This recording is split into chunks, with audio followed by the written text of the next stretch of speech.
Om Namo Bhagavate Vasudevaya.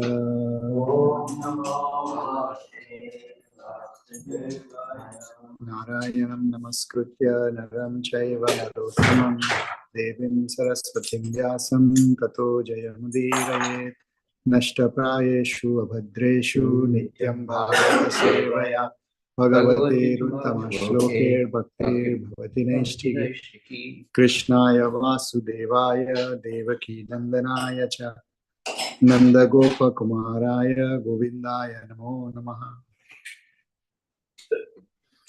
Hare Krishna.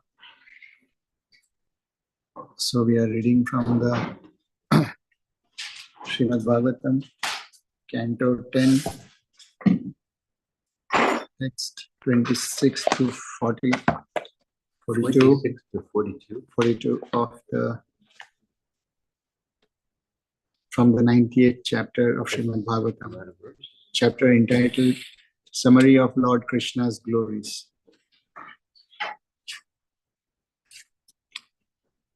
26 to 42. Yeah, lot of text, but there's purport to text 42.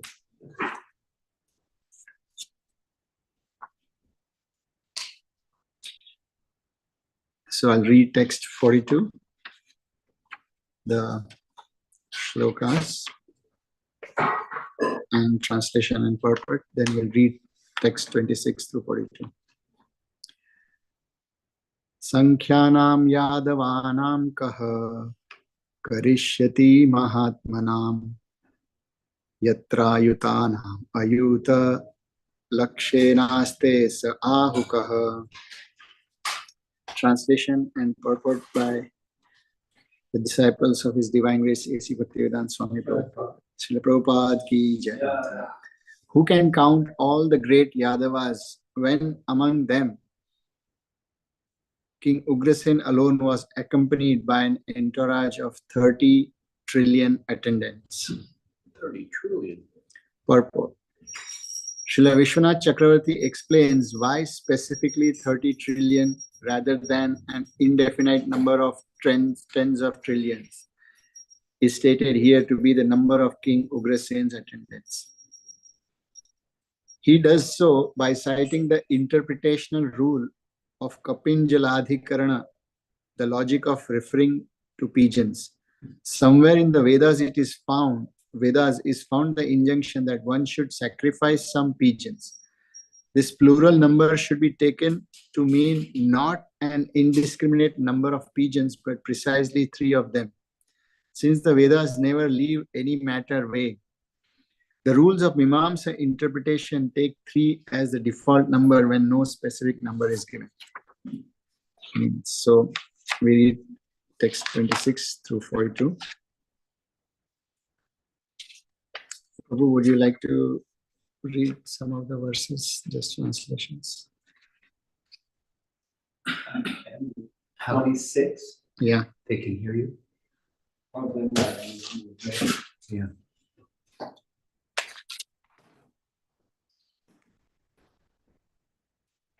When would you like to read the rates one? 26 to 36. Okay.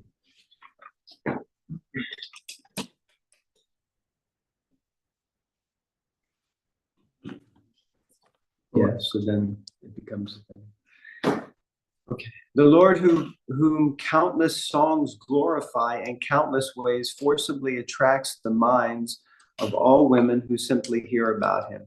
What to speak then of those women who see him directly? And how could one possibly describe the great austerities that had been performed by the women who perfectly served him, the spiritual master of the universe, in pure ecstatic love?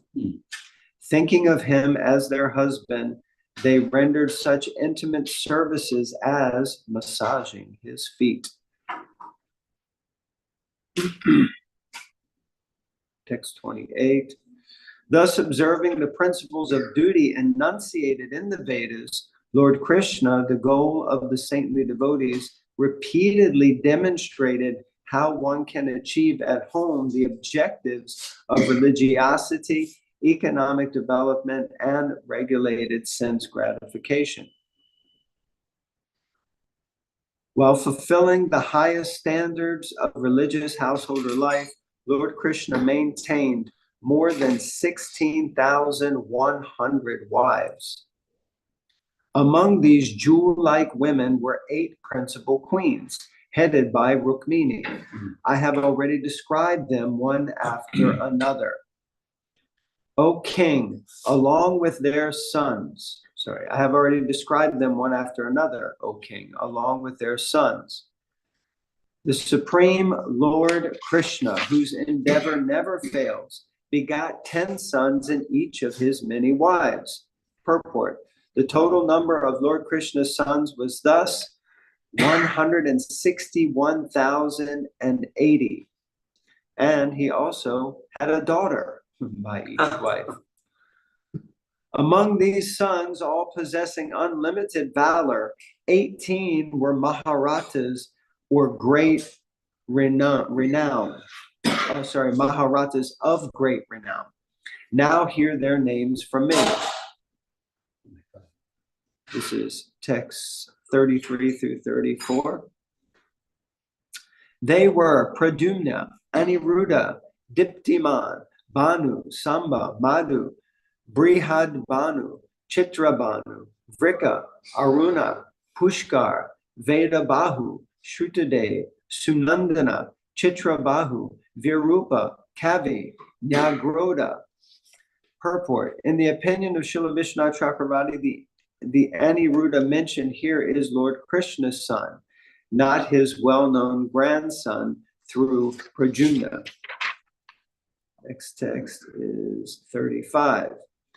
O best of kings, of these sons begotten by Lord Krishna, the enemy of Madhu, the most prominent was Rukmini's son Pradyumna. He was just like his father. Text 36. The great warrior Pradyumna married Rukmini's daughter, Rukmavati, who gave birth to Aniruddha. He was as strong as 10,000 elephants. Sorry, Rukmi. Yeah. The great warrior Pradyumna married Rukmi's daughter, Rukmavati, who gave birth to Aniruddha. He was as strong as 10,000 elephants. I'm going to keep reading. Yeah. Rukmi's daughter's son, Aniruddha, married Rukmi's son's daughter, Rochan. Yes, remember this from before. From her was born Vajra, who would remain among the few survivors of the Yadu's battle with clubs. From Vajra came Pratibahu, whose son was Subahu. Subahu's son was Shantasena, from whom Shatasena was born. I see. Subahu's son was Shantasena, from whom Shantasena was born. Slight variation. No one born in this family was poor in wealth or progeny, short-lived, weak, or neglectful of Brahminical culture. Text 40. The Yadu dynasty produced innumerable great men of famous deeds. Even in tens of thousands of years, O king, one could never count all of them. Text 41. I have heard from authoritative sources that the Yadu family employed 38,800,000 teachers just to educate their children. Text 42, which you've already read. Yeah, just read the translation. Yeah, come on the way. Translation. Who can count all the great Yadavas, when among them King Ugrasena alone was accompanied by an entourage of 30 trillion attendants? Rebo. Thank you, Prabhu. Om Ajnanatimirandasya Jnananjana Shalakaya Chakshurunmilitam Yena Tasmai Shri Gurave Namaha Shri Chaitanya Manobhishtam Sthapitam Yena Bhutale Swayam Rupa Kadamahyam Dadati Swapadantikam Vandeham Shri Guru Shri Yuta Padakamanam Shri Guru Vaishnavamsha Shri Rupam Sagrajatam Sahagana Raghunathan Vitam Tam Sajivam Sadvaitam Savadutam Parijana Sahitam Krishna Chaitanya Devam Shri Radha Krishna Pada Sahagana Lalita Shri Shakhamritamsha He Krishna Karuna Sindhu Deenabandhu Jagatpate Gopesha Gopika Kanta Radha Kanta Namostute Tapta Kanchana Gaurangi Radhe Vrindaveshwari Manu Sute Devi Pranamami Hare Panchakalpatarubhyascha Kripa Sindhubhya Cha Patitanam Pavanebhyo Vaishnavebhyo Namo Namah. Jai Shri Krishna Chaitanya Prabhu Nityananda Shri Advaita Gadadhar Srivasadi Gaura Hare Krishna Krishna Krishna Hare Hare Hare Rama Rama Rama Hare Hare. Hare Krishna. My obeisances to all the senior devotees assembled here. I also express my gratitude to Srila Prabhupada, because of whom we have this rare opportunity to come across this text of Srimad Bhagavatam, considered to be the epitome or the greatest of all literatures present on this planet. The glorification is best done by one who loves that person. And here we are coming to the culmination of Srimad Bhagavatam, which is a discussion between two people whose entire life, the purpose of their lives has been to attain the lotus feet of Shri Krishna. So Shukdev Goswami, we know very well, we have heard that he did not want to appear in this world. It was at the behest of Krishna that he came out of the womb. And as soon as he came out of the womb, he just left his home and he was just dedicated to the truth. So every second of his life, every moment of his life, he has led just to live for the truth, to speak the truth. In fact, the purpose of Shukdev Goswami's appearance was to speak the Srimad Bhagavatam, and to speak Srimad Bhagavatam specifically to Parikshit Maharaj. Parikshit Maharaj had a similar birth. While in the womb, he had received the darshan of Krishna, and because of which, throughout his life, in fact, since childhood himself, he would investigate every person, whether this person is the person whom I saw in the womb. And therefore, he was known as Parikshit, one who investigates. So here, two people whose entire purpose of life, their hearts, their minds, their intelligence is all invested in the truth. They have come together, and both of them are kind of finding a sense of completion that we both met each other to discuss this Srimad Bhagavatam. And now they are coming to the culmination, the 10th canto, which is culmination of the entire discussion. And now this is towards the end of that discussion itself. So you can imagine what could be the situation of people. Imagine you have spent your entire life trying to pursue the truth in some manner, and you're coming close to the point of death or departure. It would be a very satisfying moment for both of them, in fact, extremely satisfying. Having bathed their minds and intellect by the pastimes of Krishna throughout their lives, and now in this beautiful discussion. So, immediately after this, Parikshit Maharaj, he goes to his mother and he is going to describe what he has heard from Parikshit Maharaj, from Shukdev Goswami. After which he prepares himself to protect from the imminent death. Although emotionally deep within his mind, he's prepared for the death, but he understands that it is my duty to survive, preserve my body as much as possible. And so this pastime, that pastime is explained very much in detail in the Mahabharata.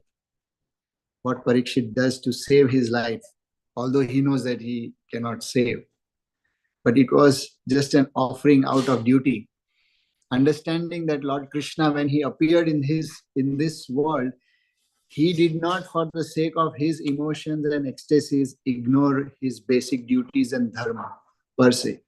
So although Parikshit Maharaj wanted always to meet with Krishna, although Shukdev Goswami always wanted to meet with Krishna, they very dutifully executed their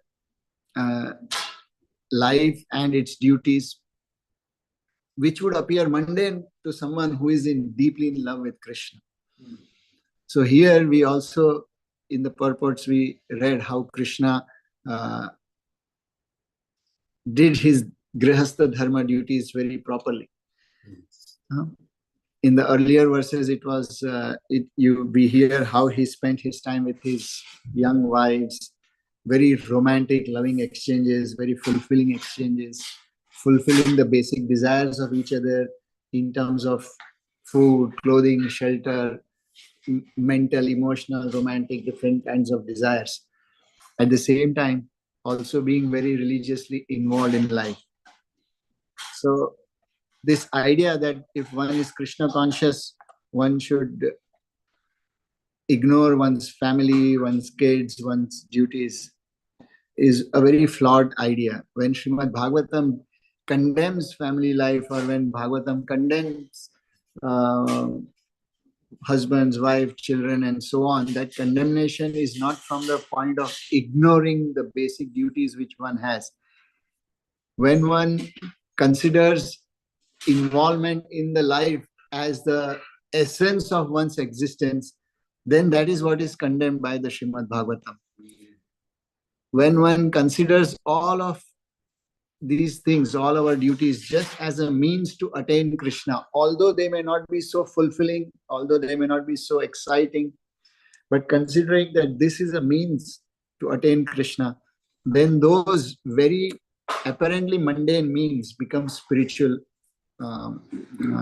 steps on that spiritual ladder. So this is why, imagine Shukdev Goswami and Parikshit, they are only concerned with the deep, loving relationships with Krishna. And now, towards the culmination, actually, just a couple of verses later, the chapter ends.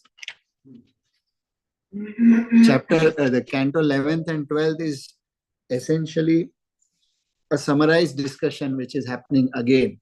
But the glories of Krishna are essentially completely discussed. Still at that time, why should Shukdev Goswami make an emphasis on how Krishna specifically fulfilled his grihastha dharma? So while fulfilling the highest standards of religious householder life, Lord Krishna maintained more than 16,100 wives. And in fact, the word which is used in the shloka is Krishnasya Griha Medhi Nam. Now, Griha Medhi is a word which is condemned or spoken from a negative connotation in the pastimes of Prahlad Maharaj. That don't be just a Griha Medhi, one who is just. But here he's saying that Griha Medhi means the fondness of Krishna's grihastha life. So this word Griha Medhi is spoken in a very different context, but essentially trying to emphasize that when one is trying to live a Krishna conscious life, the apparent mundane things should not be seen just as mundane. They should be seen as the means for spiritual progress. Here we also read some verses where it is discussed where the gopis' minds were forcibly attracted to Krishna.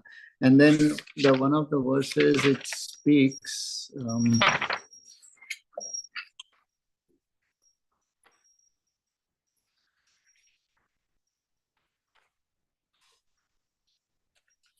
Yeah, the first verse, the 26th verse. The Lord whom countless songs glorify in countless ways, forcibly attract the minds of all women who simply hear about them. What to speak then of those women who see him directly? Then comes the verse, and how could one possibly describe the austerities that had been performed by the women who perfectly served him, the spiritual master of the universe in pure ecstatic love? So, Gopis' minds are described to be forcibly attracted to Krishna. Similarly, in Prahlad Maharaj's pastimes also, we hear when Shanda and Amarka, his teachers, say that Prahlad Maharaj has a mind which naturally gets attracted to Krishna. Krishna Graha Grahitatma. And just like an pieces of iron, they get attracted to magnets. Similarly, Prahlad Maharaj's mind is naturally like that. So Gopis' minds were naturally like that, attracted to Krishna. But then, what is the foundation of that attraction? That is mentioned in this very verse itself. How could one possibly describe the great austerities that had been performed by the women? That simply means that austerity is the foundation for divine sentiment and emotions manifesting in one's mind and one's heart. One cannot fake matters of love just by a superficial imposition or kind of just reading this stuff and imagining this romantic affairs of Krishna with the gopis and then trying to invoke love in one's heart. It's not possible like that. Srila Bhakti Siddhanta Saraswati Thakur gave a lot of emphasis on two principles. He said that it is very important for sadhakas or spiritual practitioners to understand the principle of anartha nivritti, but one should not just simply remain discussing the topics of purification of mind and heart in an impersonal way by doing austerities and so on. He emphasizes one should also dive deeply into the subject matter of the pastimes of loving pastimes of Krishna with all his cowherd boys, his parents, his gopis, and so on. So that he said that is what is called as artha pravritti. Artha pravritti is very essential for a devotee so that some attraction for Krishna happens. But artha pravritti does not exist on its own. It has to be accompanied by a very sincere and a dedicated effort of anartha nivritti. Sometimes we see in this modern times specifically that many devotees specifically they have fallen trap into many aspects of while they read this all esoteric literature, they think that okay, we want to soon reach to this perfection, and they give up their so-called apparent simpler, not so fancy duties of their regular devotional service, and then they go to Vrindavan, they go to Radha Kund, and so on. It's a very good thing because it's mentioned in the scriptures, but for whom is it good? That is so very important to know. In my little journey of spiritual life, I have come across many devotees who time and again tell, Prabhu, I have come across this special book. It has so much, it has rare pastimes and so on. And then sometimes some newer devotees, they ask me, Prabhu, tell me something special. You must be, because you are practicing since 25 years, you must be knowing something. Tell me something special. And every time I tell, why don't you consider Gita and Bhagavatam as special? Why do you need some other literature? Not that other literatures are not good, they are good, but considering that there is something more higher, more special, more intimate, more esoteric, which you can get from some other book. That's a trap. People going to Vrindavan, so many of them. I know one of my friend, he got so fascinated with some guru and Baba who spoke about some esoteric pastimes in Radha Kund, and then he decided that I am going to go and dedicate my life there. So he influenced a whole satsang group which we were conducting, and all of them, they started doubting the basic process which Prabhupada has told about 4 regulative principles and chanting and so on. Why? Because some so-called saintly person who has been living in on the banks of Radhakund for so many years, he spoke about some pastimes of Krishna in noon, in morning, and this pastime and that pastime, and then Prabhupada has not spoken. So he went there because he was close to us. We also warned him that please don't do this. If you want, you can read these things. There's no problem in that, but you won't be able to sustain these emotions if you do not have the foundation of austerity.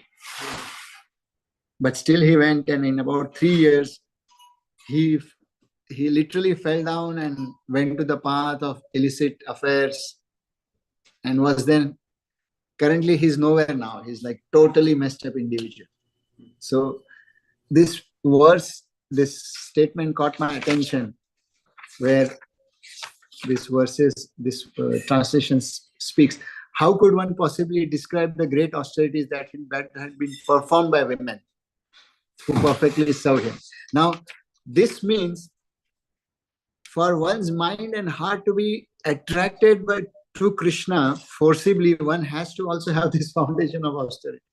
One cannot ignore these basic things. Srila Prabhupada never told not to read esoteric literatures. Bhaktisiddhanta Saraswati Thakur never told not to read that. In fact, it is only because of them we have appreciated Vrindavan. It is because of them we have understood Radhakund. But then, out of our own impatience, out of our unregulated fancy mind, which wants to jump, which wants to barge into the pastimes of Krishna forcibly, not wait when Krishna will invite us, but I will go before even Krishna invites. That never ever works. So it's extremely important to understand. See, Shukdev Goswami and Parikshit speaking Srimad Bhagavatam. Now these two people are born only for this purpose. There is nothing. There is essentially nothing. So something which is more secret and esoteric than Bhagavatam in that, and for that matter, Krishna himself, one avatar dedicated to speak Bhagavad Gita, one character Arjun whose life is dedicated to be the listener of Gita. He goes through a mess throughout his life just so that he becomes a recipient for that. If someone feels that there is some deeper secret he has found in some another scripture than Gita and Bhagavatam, then I personally feel it's a very wrong understanding. You may have found a deeper secret which inspires you to get closer to Krishna. That's all fine. But to consider that there are some literatures better and bigger than this, and you are going to find something more meaningful, that's a very improper understanding. That's a direct offense to all the characters of Bhagavatam. That mentality is a direct offense to the Bhagavatam itself, the Bhagavad Gita itself. So, not that we should not read, but it's not necessary to measure one against the other, that this is better, this is more great, this is so and so. Srila Prabhupada, even in his early days, we read in many of his conversations that he warned his disciples of free mixing with the Brajvasis and so on. Why? Because he did not want to get into the details of the other nuances which happened there.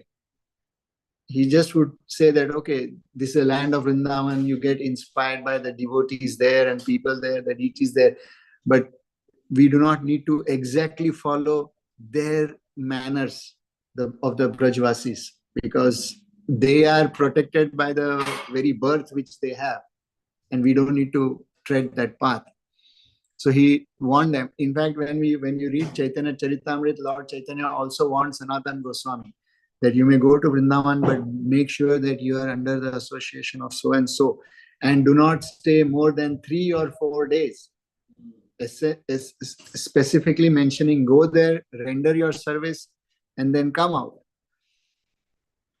today, it's such an unfortunate thing. Many people visit Vrindavan, many people visit Badrinath or the Himalayas where the Mahabharata and Bhagavad literature appeared, the initial writings. Vyasdev, where he performed, they go there to for their honeymoons. It is so unfortunate how it has become.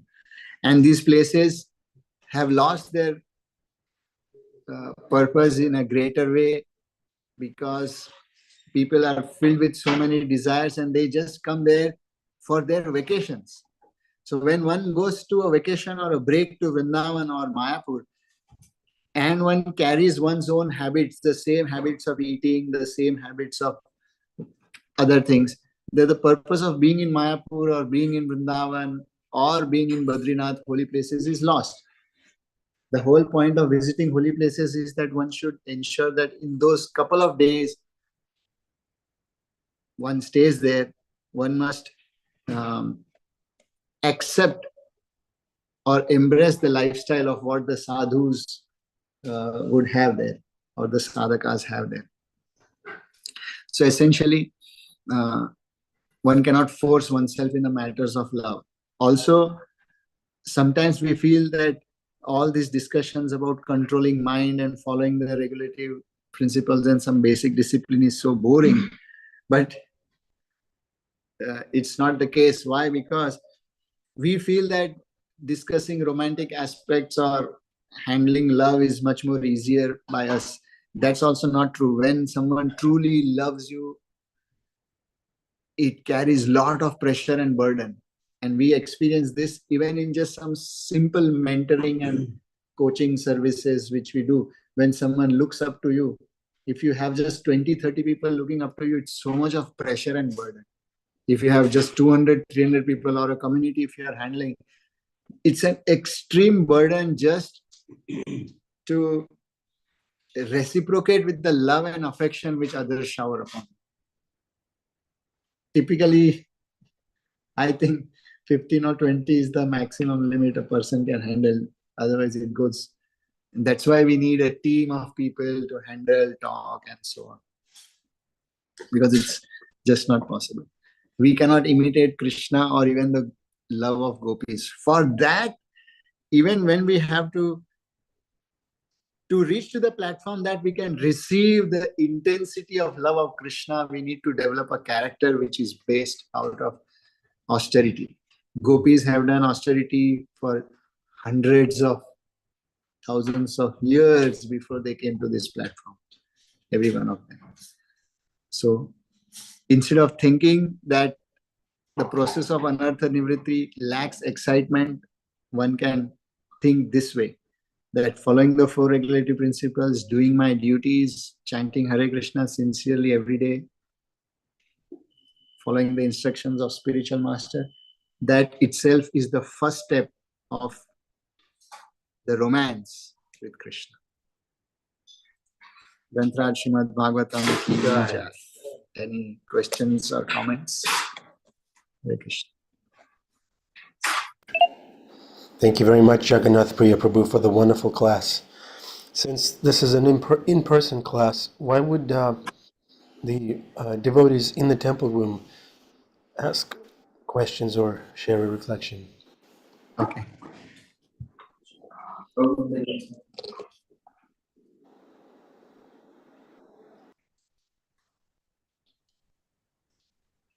I have a question, if that's okay, or if you want to let the temple room.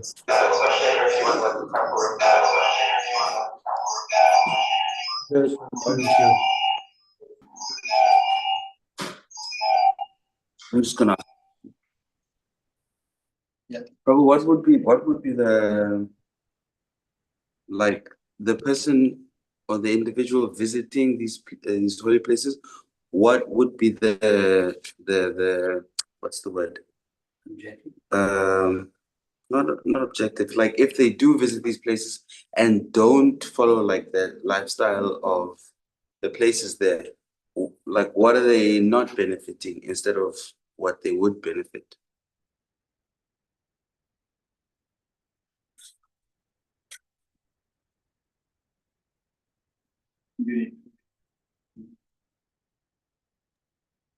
So why would one want to visit these specific holy places? In Gaudiya literature, specifically when we talk about Mayapur and Vrindavan, these are actually places where the highest ecstasies are revealed and practiced. They are not like other places such as Prayag or Badrinath or other places where severe austerities or control of mind is emphasized. These are places where once the mind is pure, then one goes to reciprocate with that mind, serve with that mind. So let's say I want to serve someone. If I'm in a very disturbed state, I cannot serve you properly. So what would you say to me? That, okay, you seem to be very disturbed or tired, go take rest. And then when you see me happy, then you say, okay, come now. So similarly, when before we are ready to serve Krishna, we purify our minds with all these austerities and so on, so that Krishna enjoys our sight. That, oh, now he is a person with a peaceful mind. Now this peaceful mind, happy mind, is now worthy of service to Krishna. Otherwise, we are going to take service from Krishna, right? So places like Vrindavan and Mayapur are having that flavor of the Gaudiya flavor, the flavor of Radharani's mood.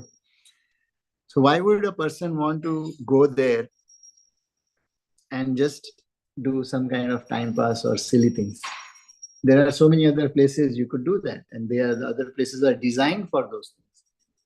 These places are designed for austerity. So that should be in the focus. Now, what will one not get? You'll get some agyat sukruti for sure. Agyat sukruti means unknowing benefits of some devotional service.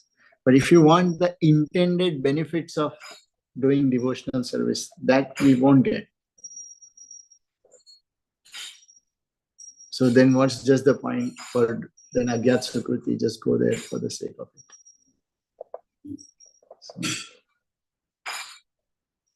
So it's better whenever you're going to visit a holy place, whichever place, read about that place for a couple of days, let the whole mind be into that, so that when you go, you are in the mood of that place before you reach that place.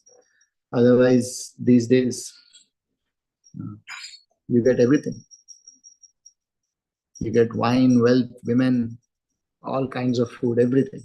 All illicit activities are at peak in Vrindavan and Mayapur,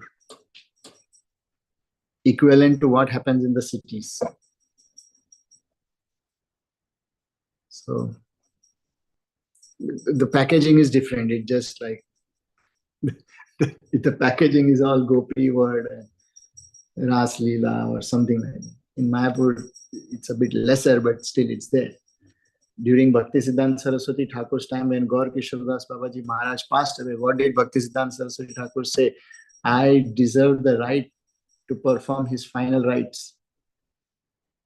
And when others objected for it, he said, okay, only that person who has not associated with a prostitute for a year and for a month can touch his body. Then he came to the point, for a day. If this was the situation 200 years ago in Mayapur, many of them had just abruptly gone to become Babajis. How do you think 200 years later, with your smartphone and a very cheap internet connection, you're going to maintain your sanctity of the highest order? If the mind is not focused on Shastra or the duty towards the Guru.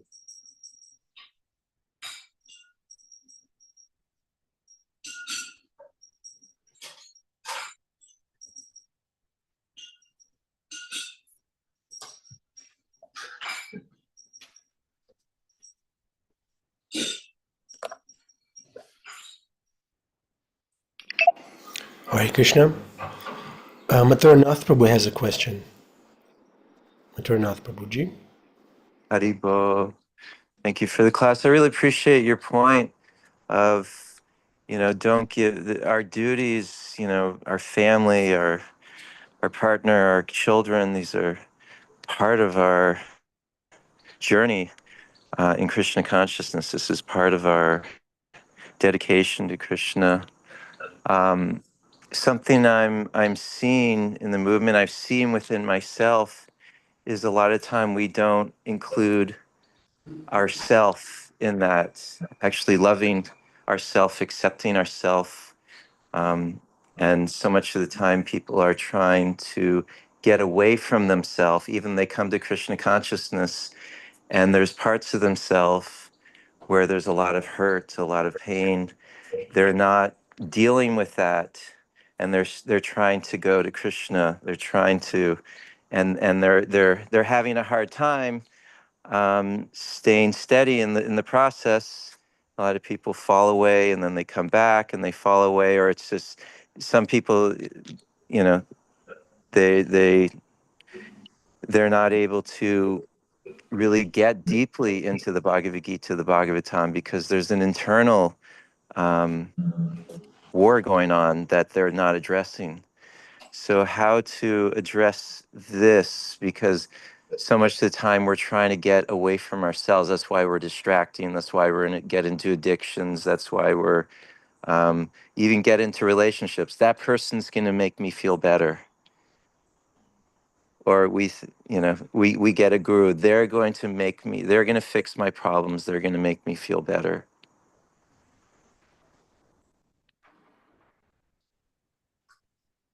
So it may appear a bit harsh, but that's true that the Guru and Krishna will only give pointers and guidance, the inspiration and motivation to work upon ourselves, but the work has to be done by us. So the sooner we start working on us, the sooner we are liberated out of this messy situation which we have in.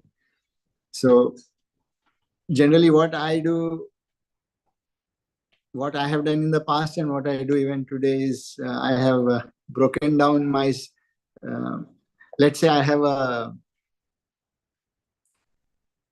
specific volume of struggle.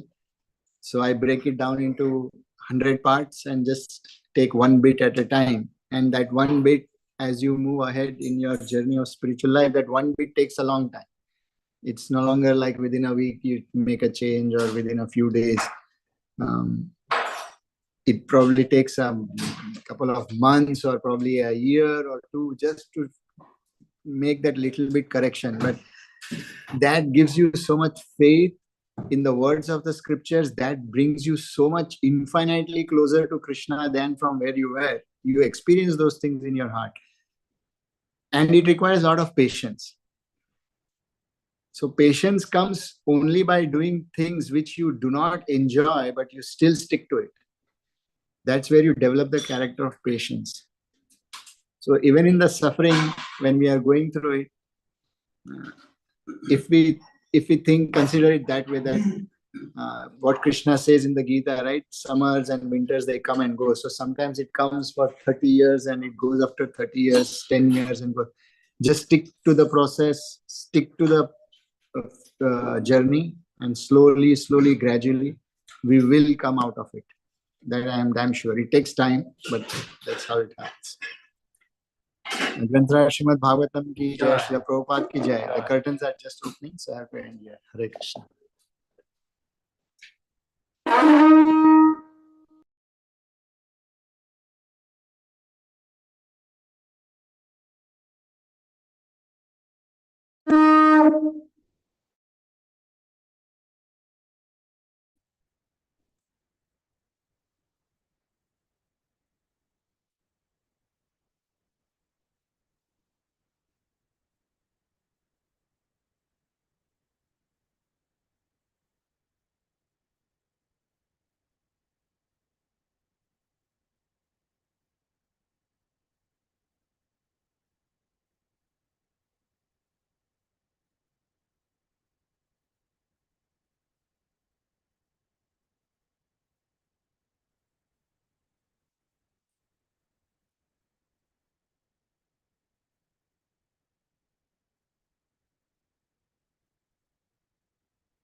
Yeah. Lotus feet of us, no, the only way by which you can obtain pure devotion service. I bow down to those who great awe and reverence. By His grace, one can cross the ocean of material suffering and obtain the mercy of Krishna. I only wish to have my consciousness purified by the words emanating from His lotus mouth. Attachment to His lotus feet is the perfection that fulfills all desires. He opens my darkened eyes and fills my heart with transcendental knowledge. He is my Lord, birth after birth. From Him ecstatic prema emanates, by Him ignorance destroyed. The Vedic scriptures sing His character. Our spiritual master is the ocean of mercy, friend of the poor and the Lord and master of the devotee. O Master, be merciful unto us. Give us the shade of your lotus feet. May your name be spread all over the three worlds. We take shelter at your lotus feet. Thank you, Janitai Prabhu. Jai Srila Prabhupada. Welcome to the Afterglow. There is a question in the chat from Mike Prabhu and his friends. How do you deal with the pressure of 30 people looking up to you? We need somebody who is qualified to answer this question. Bhima Prabhu, how many people are looking up to you? We have 30?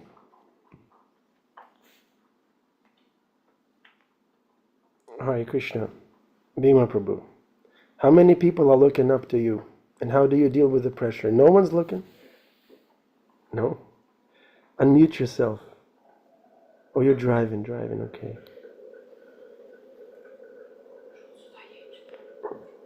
Chinmay Radha is asking if you're coming to New York. No, he's going to New Mexico.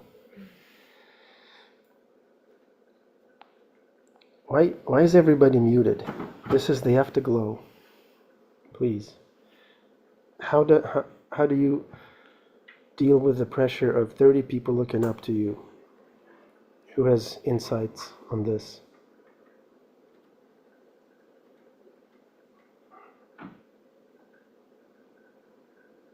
Maybe, can I be heard? Am I the only one in the afterglow? Yeah, we can hear you, Prabhu.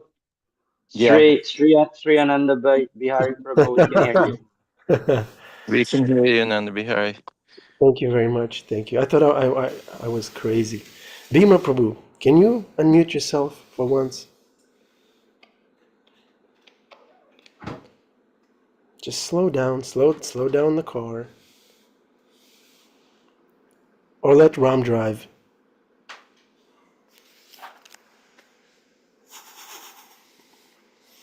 I can say something, a little bit something is we have to have ourself in order to do that. We have to know what it was like to get support and purify ourselves. So we've gone through the process of working with mentors, working with others, seeing how they themselves have dealt very lovingly with others, and gotten that we have that support, and still we have mentors. And then, at a certain stage, when we've got that experience, we can start mentoring ourselves, but we can't give it if we haven't got it. Very true. Thank you, Maternath Prabhu. As always, very deep and practical and helpful. Thank you. Adipurusha Prabhu, are you on the call? I'm on the call, but I'm struggling to get out to the vehicle where I have a guitar in one hand, cell phone in the other hand, guitar case, a bag. It takes me a few minutes to get out of the temple room, in the elevator, downstairs, outside, into the car where I can talk. It's backwards, Angel. Okay. Yeah, we can wait a few minutes. Would anyone like to speak? Would anyone like to reflect or ask a question? Bhima Prabhu, you're waving your head. Hold it And now. Hold this and I'll put it in there. there he is. Hare Krishna, Bhima. You're muted again. I can't believe. What did you do? Are your That fingers sticky? that was you subconsciously trying to get me to shut up. The class kind of went in and out of service for me. I'm on the road. I'm in Nashville, the Bible Belt, and but I did catch some things. Two most important things was Prabhu was talking about that sahaja-ness, that everybody has an inclination, especially people who want to sort of, and there's, as he said, as Prabhu said, Jagannath Priya said, that there's nothing wrong with wanting to immerse oneself in Krishna's more intimate pastimes. There's nothing wrong with that. Better that, right? Better that than go and immerse yourself with the intimate pastimes of whatever's on TV or somebody else's business. So let no one get it wrong that it's quite all right to ponder the beauty of Krishna's liaisons. Okay. usually you know you're going wrong if you want to brag about it or reveal your bhajan, which is something that devotees should never do, is reveal their bhajan, reveal their contemplations, in regards to that. But everybody has to have these contemplations. Prabhupada said, is Prabhu still on? Is Jagannath Priya still on? No. Oh, okay. Well, someone can answer this. It's in the Bhagavatam. It's in a purport from Prabhupada. I have no idea, but I know it's there because I read it. Prabhupada said, without pondering and reading these intimate pastimes, and I mean, let's be real. You don't have to go outside the Bhagavatam. The gopis went running to Krishna in the middle of the night. That should be enough. You know what I mean? What more do you need? Your imagination can take over how beautiful it must be for the most beautiful person in the world to be with the most beautiful female bhaktas in the world, and the rasa dance, and how dramatic and all-encompassing it is, and how reflective of our own yearnings it all is. And there it is in the Bhagavatam, 10th canto. But even Prabhupada was a little bit, cautious about giving the 10th canto, to newcomers. But what I'm just saying is that he says in his purport, Prabhupada says that if you do not take the time to ponder and contemplate these things, then you will fall prey to mundane sex life. Because we yearn for that abandonment. We yearn for that level, intensity of intimacy. It is a natural aspect to the soul, just like it's a natural aspect to the soul to just worship and on reverence. We have to have on reverence, but we also have to have an idea of what awaits, of what we're shooting for. That it isn't simply on reverence and then we'll handle all our intimacies on this planet in this lifetime type of thing. I don't know if I just got. No, we heard it. Okay. And so long story short, he just, he said, you will fall prey to mundane sex life if you do not at least understand what the goal is. And that, how we dovetail all our talents, we dovetail all our ambition and aspirations within Krishna consciousness. I want to be a musician, so be a musician for Krishna. I want to be an educator, so be an educator for Krishna. I want to learn another language, so learn Sanskrit, et cetera, et cetera. So we all have these proclivities and these propensities deeply within us, samskaras, and then we just simply dovetail. That was like the first, besides carpentry, dovetailing there's a dovetail. It's a particular type of cut, like in cabinets. We dovetail our, where everything is brought together, dovetail our propensities, our yearnings, our aspirations, and Maturanath, we even dovetail our trauma. We even dovetail our trauma. In the sense that instead of looking at it materially, this hurts, this is my shadow work I got to do. There's a lot of subconscious pushings. There are the saying hurt people. So, why am I hurting? And am I around, when I'm around other people, am I going to hurt them because I'm hurting?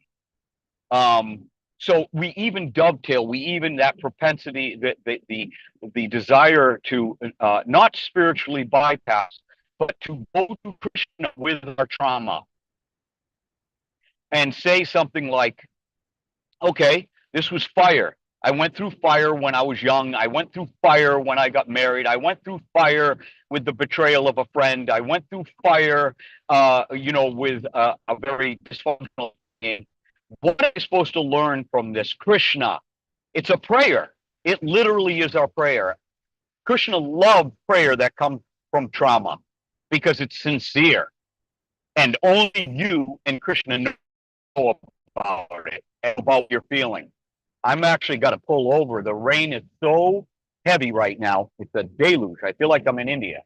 I can't see anything. But anyways, we we when we chant Hare Krishna and feeling that trauma, if we're chanting our rounds and allowing us to sit in the pain of trauma, Krishna will help you get to the other side. I'm speaking from personal experience that if you bring everything to Krishna, especially your pain, trauma, confusion, impulses, proclivities, bring everything to Krishna. And as Adi has always taught us, let's pray about it. Let's pray about it. And then I'll end it here. I can't remember who said it. A Christian mystic said that prayer aligns us with God's will. Okay, Krishna has his will. Thy will be done. Krishna's going to get his will done whether you like it or not. In your life, he will get his will done. So when you pray to Krishna, what you're doing is saying, Krishna, take over. And Krishna's like, yeah, okay. And then he gets the strings. He takes them away from goodness, passion, and ignorance, or Maya. And then he takes up the strings and he makes you dance, makes you dance, makes you dance. And then that's when fantastic things happen. Where as devotees, Adi Purush, Ananda Bihari, everybody on this call, we all know why we're sticking to Krishna consciousness is because we're watching Krishna at work, and then each of us has individual secrets that, wow, one day Krishna did this, and I prayed for it, and then it happened, and now you become faithful, because you see Krishna at work. So anyways, bring everything to Krishna, even your yearnings for intimacy, your yearnings for abandonment, your yearnings to be around beautiful things and beautiful people. There's no more beautiful things and beautiful people than the devotees and the temple room. Hare Krishna.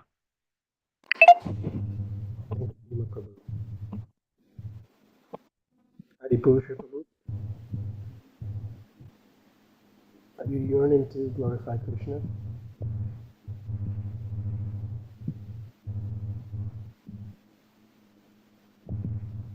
Unmute yourself, Adipurusha Prabhu.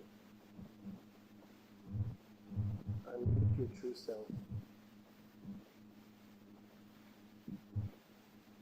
Unmute, we can't hear you. You are muted. We can't hear you. We can't hear you. Ananda Bihari, yeah, you're really It's yeah, your voice is low. I can hear you a little bit, but it's kind of low, Ananda Bihari Prabhu. I'm not sure why. Adipurusha Prabhu, go ahead, speak. Glorify Krishna. Adi Purusha Prabhu. We're praying to Prabhupada what to say. We don't prepare anything, but I believe that Prabhupada wants to remind us that we're talking about all these highest enjoyment and relishing deep, profound, intense relationships with loving Krishna. And what Prabhupada explained to us is that the enjoyment that we get is not our objective. Our objective is to please Krishna. And if we please Krishna as a byproduct, we'll be satisfied. So if we can focus on that, and it basically, the lotus feet of the spiritual master is the only way to obtain pure devotional service. So we're not just flailing around doing things, but we're actually approaching a person who's serving Krishna, inquiring, and then doing something as an offering to that person. By pleasing the spiritual master, we please Krishna. And by pleasing the spiritual master and pleasing Krishna, then we're satisfied. Anyway, it's just this pretty simple philosophical point. That's all I have to share. I hope that'll help everybody. Thank you, Adipurusha Prabhu. Can I be heard okay? Yes. Okay, great. I had a friend growing up. He grew up, not growing up, in college. And he grew up in a family-type orphanage. He had no father, no mother. And then later, that the head of that orphanage, the father and the mother, got kind of sued for mistreating their the children that they adopted. So that person, Nick, his name is Nick, he told me, I didn't have proper family. I didn't have anything that you guys had. And there's a lot of trauma in my life. But my way of coping with it is that I am going to become a proper father. I am going to become what I did not have. And this is how I'm going to, this is how I deal with that trauma. Just one way of, I'm instructed to sit down and stop walking. So yeah, this is one way how we can cope with our things. By becoming what we think we might have lacked. Be the change you want to see in the world. That's right. Yes. Thank you, Adipusha Prabhu. Okay, Mathuranath Prabhu, why don't you finish it off? Say something profound, and then recite the Maha Mantra. I appreciate that point a lot. Trauma specialist Galber Mate says that he sees so many parents that say that I swear I will not treat my children the same way that I got treated. I won't do this. But unless we deal with the root cause, the root pain, the wound within us that causes those patterns, people go, oh my God, I can't believe I swore I wouldn't do this, and I'm doing the same thing. I can't believe I'm doing the same thing. So it's really going and looking at what is my wound. And the wounds are, see, back in much, we look in Vedic times, people were not rushing around like they are now. They're not absorbed in so much distraction. So they're much more present with themselves, with their children. So the wounds happen where we go through painful situations and nobody is there for the child. It's not what happens externally, it's what happens internally when nobody's there to help us work through things. So even in our spiritual life now, and the question was, how can we be there to mentor 30 people? How can we take that on? Is we can realize that people need this. People are going through a lot of pain in this world. And if they have somebody to just hear them and be with them through it, then they don't continually get more conditioned in this material world. This is what I'm learning. But so many people say, I swear I'm not going to do this, and then they do it. Hare Krishna, Krishna Krishna, Hare Hare, Hare Ram, Ram Ram, Hare Hare.